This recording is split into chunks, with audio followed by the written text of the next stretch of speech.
Hi there, this is Paulo the Bark. Today we'll be talking about how to expand the storage on Androids like the Bark phone through the use of micro SD cards. For example, the Bark phone comes with some gigabytes, but using an SD card you can expand it to up to 1,000 gigabytes, also known as a terabyte. And if you're wondering how to get one, micro SD cards are sold at pretty much any electronics retailer. Just note that Samsung recommends getting a class 10 or newer SD card, and you can tell the class by the number in the little circle here. So this one's a class 10. To insert a micro SD card into Androids like the Bark phone, you will need a ejector pin, also known as a SIM card tray tool.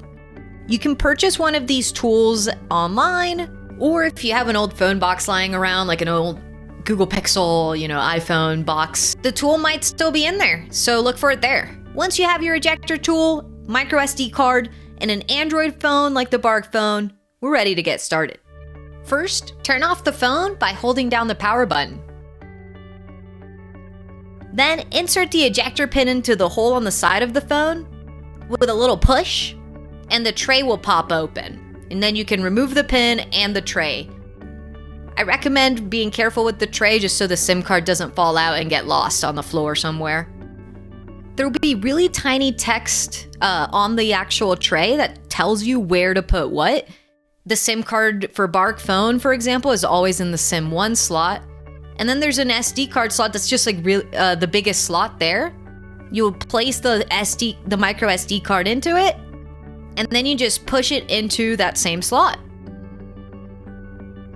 Let's say that you're moving phones and you want to take your SD card from the old phone to the new phone. You'd do the same steps in reverse. You'd use the ejector tool, take out the tray, and remove the SD card. And that's it for micro SD cards and expanding the phone storage. I hope this helps you feel a little bit more comfortable with that on Androids. And stay tuned for the other videos in the series that can help you out with any other Android topics that you may not be as familiar with. In the meantime, if you have any additional questions, don't hesitate to reach out to us at help@bark.us.